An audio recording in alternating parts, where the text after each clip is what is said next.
Hello, I'm Laura Garcia. Welcome to our first episode of Desert Diaries. Today we take a look at the lives of three people who helped shape Clark County, creating the vibrant community we enjoy today. While you may not know their names, their lives and work are an integral part of our county's roots. We begin with Tom Young, the patriarch of a family business that elevated neon signs from an industrial realm to real-world works of art. Designer Betty Willis was a woman working in a man's world who not only survived, but thrived. You may not recognize her name, but you know her work. And in our third segment, we follow the theme of signs all the way back to the earliest in the valley, petroglyphs. Archaeologist Alvin McLean has combed canyons all over southern Nevada, cataloging these ancient markings.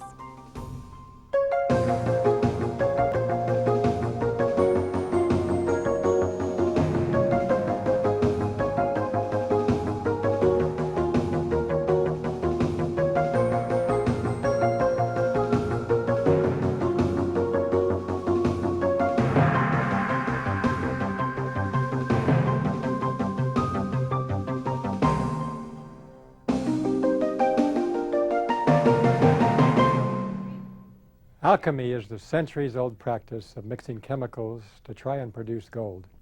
It's never worked, yet Tom Young and his family may be the first to achieve a measure of success.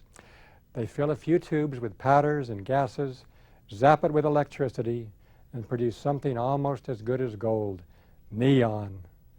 Their glamorous, glittering neon signs give life to the brightest street in the world, the Las Vegas Strip.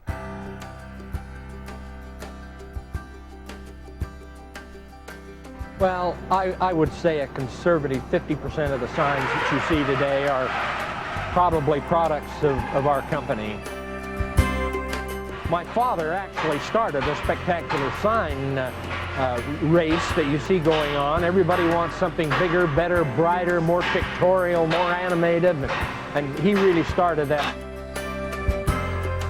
Well, 1933-34, word was out that the Colorado River was going to be dammed, and it was going to be called the Hoover Dam, and so Dad was taken with that, and he learned along the way that there was going to be a lot of power generation, hydroelectric generated with the dam, and he rubbed his hands and said, oh goody, that's going to be a lot of power for Las Vegas. I can sell a lot of signs there.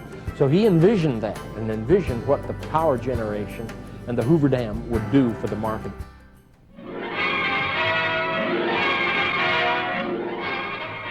Fremont Street, the heart of Casino Center, and the most brightly lighted 3 blocks in the world.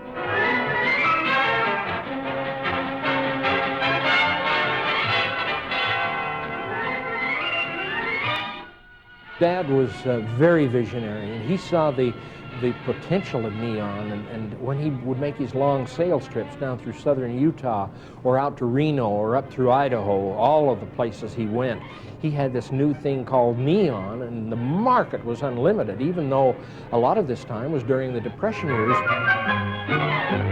The Mint sign was certainly one of the purest. I would think that that's my favorite sign of all time. It doesn't exist anymore, but that was certainly an art form of a spectacular neon sign. That was a milestone. The Riviera was a wonderful account, and a beautiful sign there. The Stardust, we did that. The Sands, to mention another one, the Flamingo, the original Flamingo signs were done by us. Downtown, the Fremont Hotel, the Horseshoe Club, the Mint, I mentioned that before. 50-year-old Vegas Vic, we built that 50 years ago now, in the year of 1951. Vegas Vic was ahead of its time. It was large. It wasn't the largest sign on Fremont Street, Glitter Gulch as we called it, but it was mechanized. Both of the arms moved, and it was a counterbalance problem, but it did work.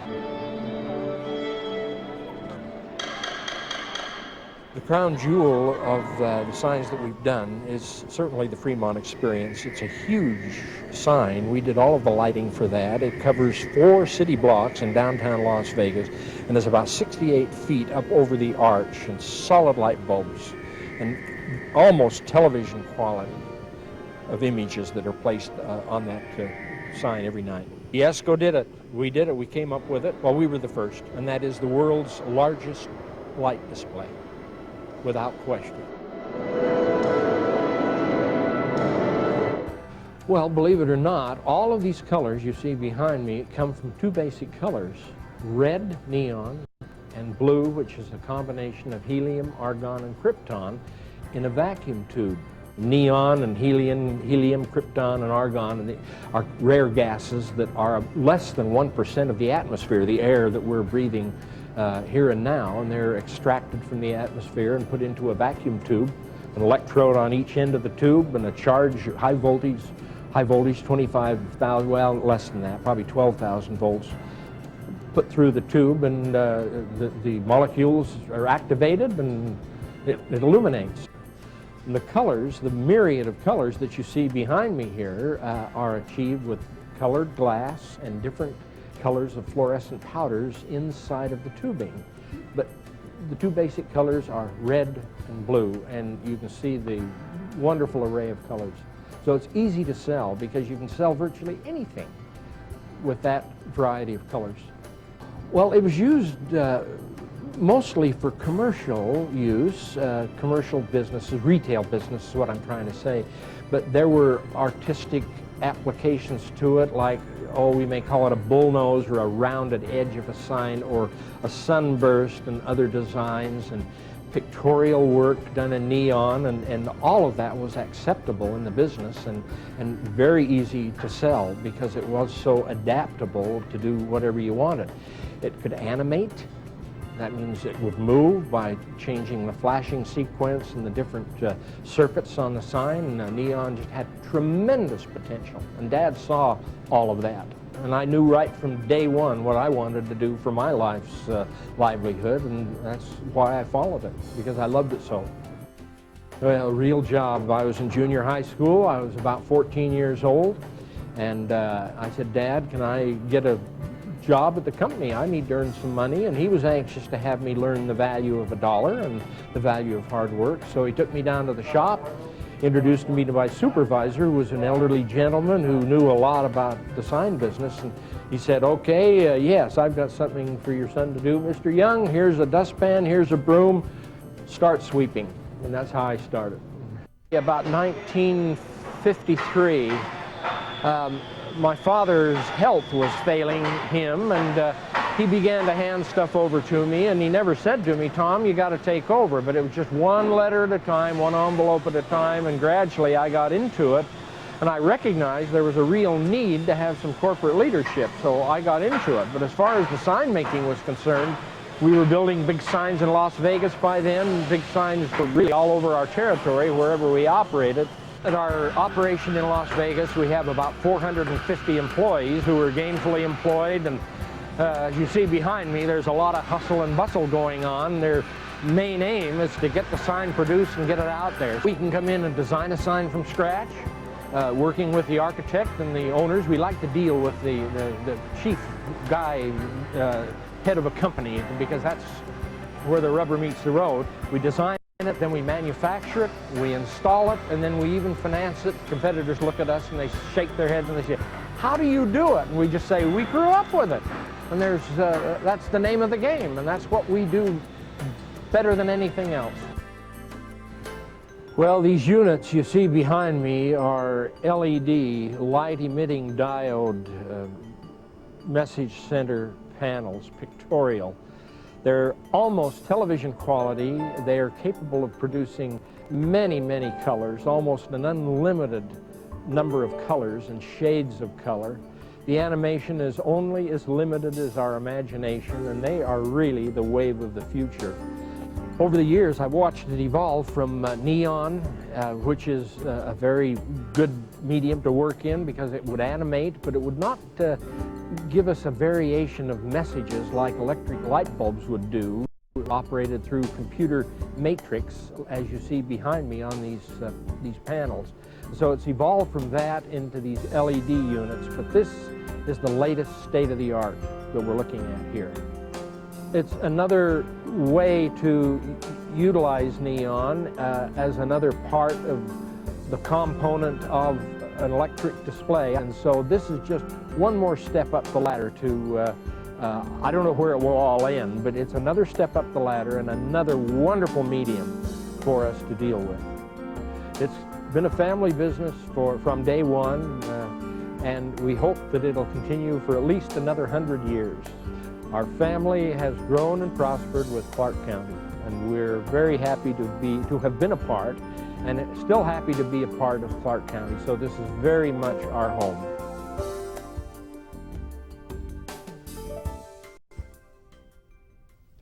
Clark County is home for many of Yesco's famous signs, but there is one sign in town that stands alone as the symbol of our community.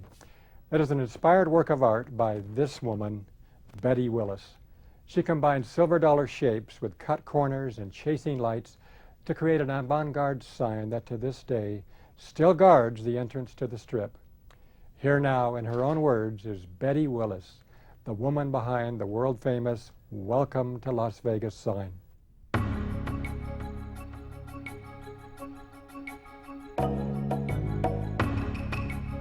I grew up in a the first two-story residence that was ever built in Las Vegas. And it was a lovely home. Not fancy or ornate like they come, but it was Spanish. It had the stained cement floors with carpet in the middle and a place to play jacks around the outside. And it was cool and quiet, even with 8 kids. We lived on South 7th Street, and a lot of the streets were dirt. The lamps hung on a wire in the middle of the street so we could rock them out. And we'd play hide and seek all up and down the street, all over town. I went to work at Young's. That was my first neon job in about '52. I was the only commercial artist here. All my life I've worked in that trade, which is a man's trade. There have been very few women in it at all. You could do exactly the same work and not make the man's wage, but I never was really interested or bitter about it. I was having so much fun working in the trade that it didn't really affect my life that much. We would draw the signs on the board, hand draw everything. If you didn't quite fit the letters, you had to completely start over and lay them out again. It would take you hours and hours, something that you just type in now. But even to this day, I think that the paintings and drawings that they do are much more impressive and thrilling to the customers than the computer work. Mm-hmm. You're not going to replace art.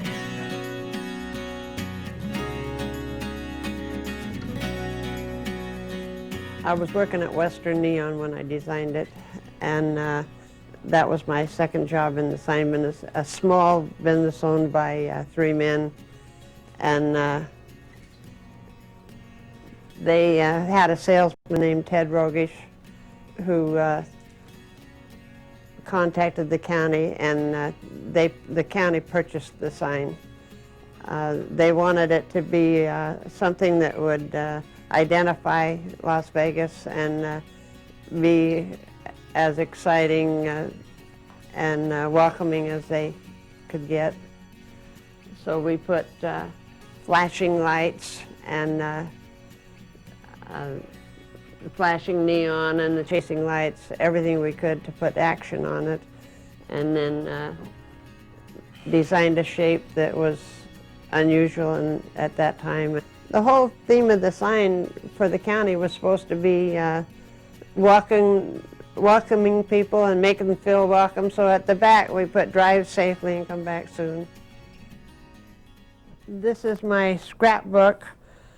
It was on the phone book for a long time. On the front of the phone book I have a picture from the clip art in CorelDRAW, one of the major design programs. In the clip art book, under icons, is the sign. I was tickled when it was the backdrop for Wheel of Fortune, one of my favorite programs. It's been on a McDonald's drink cup, and it's moved out and taken on a life of its own. And it's been fun seeing how widely accepted and how many people that I meet tell me how much they love it, which amazes me. And it's home to them. They would say, when I see the sign, I know I'm home. And I think that's one reason the locals like it. They don't want it taken down because it's one of the few things that hasn't been exploded, imploded. A couple of times they've wanted to remove it, and there's such an uproar on it from the citizens. They came out with a commemorative license plate celebrating the centennial of the city from 1905 to 2005, and they used the image of the sign on it as a quick recognition. And they called and asked me to appear before the Assembly and the Senate and help them pitch the sign, and I understand that it's approved. I know what recognition, repetitive advertising and recognition will do, and I think anything we can do to get the tourists here, the better. I don't know if you realize that, but these are silver dollars. The word welcome, an outline around them of red tubing. If you do a shape that's not square or rectangular, you create problems. The lamp sizes, the vertical lamps have to be adjusted. Angle iron has to be cut, and this shape, especially with the circles across the top, it's very expensive to do anything that's curved. So by that fact alone, it was unusual. I've had a lot of fun seeing how it's been accepted, and being a loyal Las Vegan, I really am pleased that it's done the good it has for the town. I think it's made Mama proud. I did the Moulin Rouge letters and the sign out front, and I went to the library and looked up everything French I could. That's how I came by that letter style. And I did the Blue Angel Motel and the Blue Heaven bar with it. I did many motels along the Strip and Fremont. It's hard for me to even remember. When I go by them, I know I did that one. And now I'm 77 years old and having fun on the internet. Yes, I'm history itself. I think what fascinates people about the sign is that somebody's actually living that. I mean, let's face it, it's been up there before most of you got here. And I think it just blows people away that somebody's still living that designed it. We turn now to the oldest signs in the valley. They were made so long ago that we know very little about the people who made them. To archaeologist Alvin McLean, the story of petroglyphs is really a mystery. What do these ancient markings mean? Were they a mystical part of a shaman ceremonies? McLean has spent decades of his life climbing canyon walls, studying strange swirls, and documenting his finds for history. His history is our next chapter in Clark County's Desert Diaries.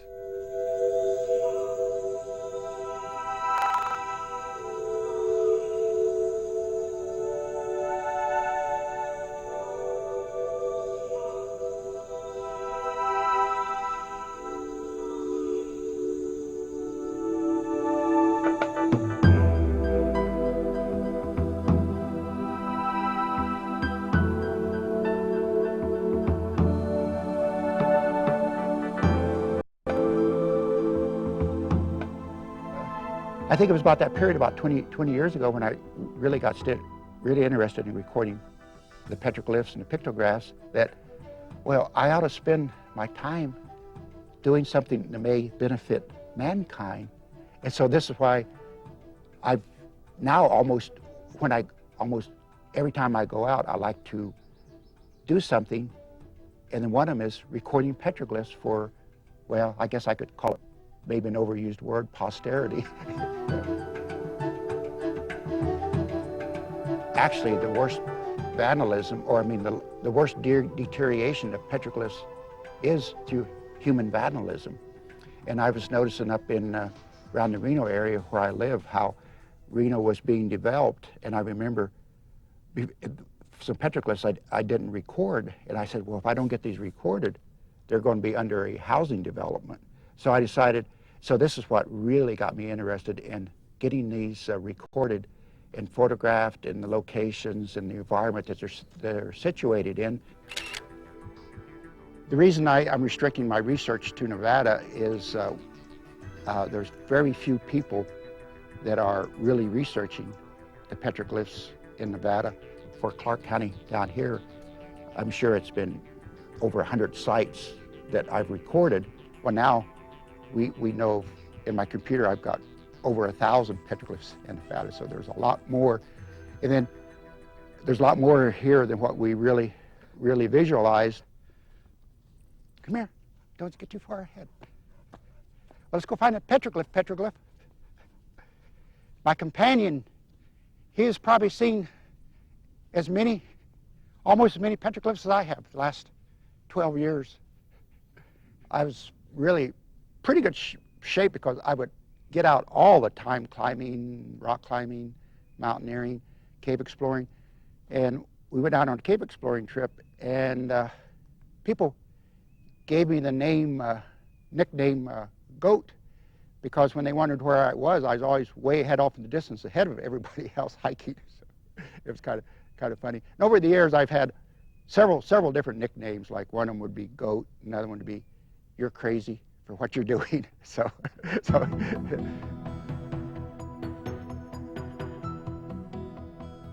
to me, it's finding petroglyphs and seeing them and photographing and recording. They're still a mystery, and to me, they're really fascinating. I've always been interested in the unknown, but I am seeing lots of things now that are associated with the petroglyphs that I'm starting to determine what they are. In a lot of cases, I have found pet zigzags. And you probably just see my dog go by, and a lot of times I came to the interpretation because of my dog, and then when I would be recording the zigzags, my dog would find a pool of water and he'd be splashing in it. Otherwise, I wouldn't have known that I wouldn't have known that petroglyph was there. The pool of water was there. And I said, a lot of times, I thought, wow, this indicates water. I think the petroglyphs themselves, they have something to do with everyday living. They knew about the seasons. They knew when the berries were ripe. They knew when to go gather seeds. They knew about birthing. They knew about death. I think a lot of it is mystical and also practical. Like the solar markers I've been finding, where you've got eight important dates during the year, and when you see a shadow or a point of light interact on that petroglyph, well, it was marking the seasons. And I think especially the winter solstice would be very important, because when they would see that sunset on the horizon, rise in that same place on the horizon for about a week, about 7 days, before it start moving back, then that would be a renewal of life. The plants would start, getting green again. It would start getting warm. I think when you record these petroglyphs, you have to take the whole landscape into consideration. It used to be, in the early days, or even back into the 60s, people would just isolate the elements by themselves. Well, I think you have to look at the whole panel, the whole landscape that they're living in. Why was that put here? And it's we have to try to think in that time period, and it's very, what do I want to say? We're just not used to thinking that way. In the trained anthropologists, they'll see a grinding slick on the rock, where they'll think that has to do with the preparing seeds, grinding seeds. But I've come up with the theory that I think they were doing something repetitious to get in this mindset, the altered state consciousness. And then they'll see these different visions. And this is why a lot of this abstract material, why is that foot coming out of that concentric circle back there? You know, I think in this altered state consciousness, they see a lot of things that we don't see unless we train ourselves to do it. Yeah, I've seen areas where I actually have had to use ropes to rappel to get to record the panels. And how did they get there? Were they in such a mindset that they could climb a cliff and not without having fear of falling? You know, and I've seen other sites that are up on top of isolated peaks. I mean, they had to go up there for a ceremonial or a religious experience. We may not know the answer of what this image means now, but maybe 50 or 100 years in the future, somebody's got this picture. Well, he'll know what it means.